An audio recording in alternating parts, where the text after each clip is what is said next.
Lenora. Lenora is different from others. Years of perfect stitching experience.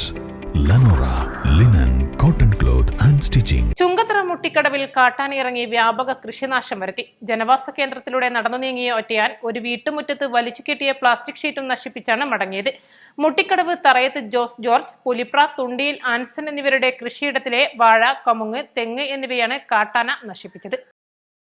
Tharayath Jose George, പുലിപ്രത്തുണ്ടിയിൽ Anson എന്നിവർ കൂട്ടായി നടത്തുന്ന കൃഷിയിലെ കുലച്ചതും കുലയ്ക്കാറായതുമായ 50ഓളം വാഴകളാണ് നശിപ്പിച്ചത്.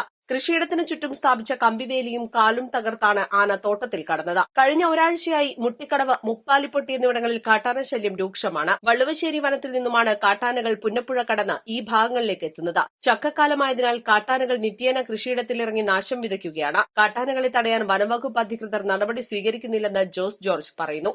ഞങ്ങൾ വർഷങ്ങളായിട്ട് ഇവിടെ കൃഷി ചെയ്തുകൊണ്ടിരുന്ന ഭൂമിയാണിത്.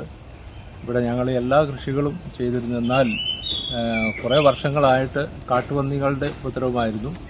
ഈ കാട്ടുപന്നിയുടെ ഉപദ്രവത്തിൽ നിന്ന് ഒരു മോചനം ലഭിക്കാൻ വേണ്ടിയിട്ടാണ് ഞാൻ കമ്പിനെറ്റ് 1.5 ലക്ഷം രൂപയ്ക്ക് മേളിൽ മുടക്കി ഞാൻ ഉള്ള എൻ്റെ പറമ്പിന് ചുറ്റും ഞാൻ കമ്പിനെറ്റ് ഇട്ടു.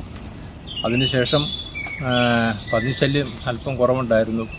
അതിനുശേഷം ഇപ്പോൾ 2-3 വർഷമായിട്ട് കാട്ടാനയുടെ ശല്യം വളരെ രൂക്ഷമായിരിക്കുകയാണ്. കഴിഞ്ഞ വർഷങ്ങളിലും ഇതിന് മുമ്പത്തെ വർഷവും ഓരോ പ്രാവശ്യം കയറി. എന്നാൽ ഈ വർഷം കാട്ടാന തുടർച്ചയായിട്ട് കയറിക്കൊണ്ടിരിക്കുകയാണ്. കഴിഞ്ഞ ഒരാഴ്ചയ്ക്ക് മുമ്പ് കയറി എൻ്റെ കുറേ വാഴകൾ, ഏത്തവാഴകൾ നശിപ്പിച്ചു.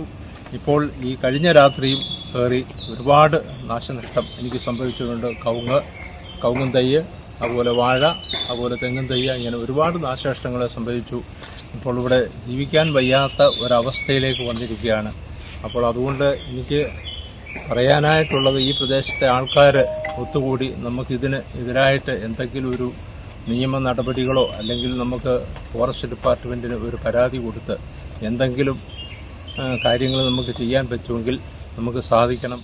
തുടർന്ന് സമീപവാസിയായ സാബു കാഞ്ഞിരപ്പള്ളിയിലിന്റെ വീട്ടുമുറ്റത്തെത്തിയ കൊമ്പൻ അവിടെ വലിച്ചുകെട്ടിയ പ്ലാസ്റ്റിക് ഷീറ്റും നശിപ്പിച്ച ഷാജി നെടിയത്ത് എന്നയാളുടെ വീട്ടുപരിസരത്തു കൂടി നടന്നു പോവുകയായിരുന്നുവെന്ന് സാബു പറഞ്ഞു. ഈ 9 മണിക്ക് ശേഷം പോലും ഇവിടെ ഞങ്ങൾക്ക് പുറത്തേക്ക് ഇറങ്ങാൻ പോലും പറ്റാത്തൊരവസ്ഥയായിട്ട് മാറിയിരിക്കുകയാണ്. എങ്ങനെ ഞാനൊരു പണിക്ക് പോകുന്ന വ്യക്തിയാണ്. ഞാൻ വിട്ടു നിന്ന് എൻ്റെ വീട്ടിലെ കുടുംബങ്ങൾ എങ്ങനെ ജീവിക്കും? അവർക്കൊന്ന് പുറത്തിറങ്ങാൻ പോലും പറ്റാത്ത ഒരവസ്ഥയായി. ഇന്നലെ എൻ്റെ വീടിൻ്റെ മുറ്റത്ത് വന്നിട്ടാണ് എൻ്റെ ഷീറ്റ് കംപ്ലീറ്റ് അത് തട്ടിയിട്ടേച്ച് പോയി. എൻ്റെ വണ്ടി എവിടെ ഉണ്ടായിരുന്നത് അതൊന്നും ചെയ്തില്ല. എങ്ങനെ ഞങ്ങൾ പുറത്തോട്ട് ഇറങ്ങും രാത്രി? ഇതിനെന്തെങ്കിലും ഒരു പരിഹാരം കാണണം. അതിന് അധികൃതരുടെ ഭാഗത്തുനിന്നൊരു ഇത് വേണം എന്ന് മാത്രമേ ഞങ്ങൾക്ക് പറയാനുള്ളൂ, വേറെ ഒന്നുമില്ല. East live Edakkara.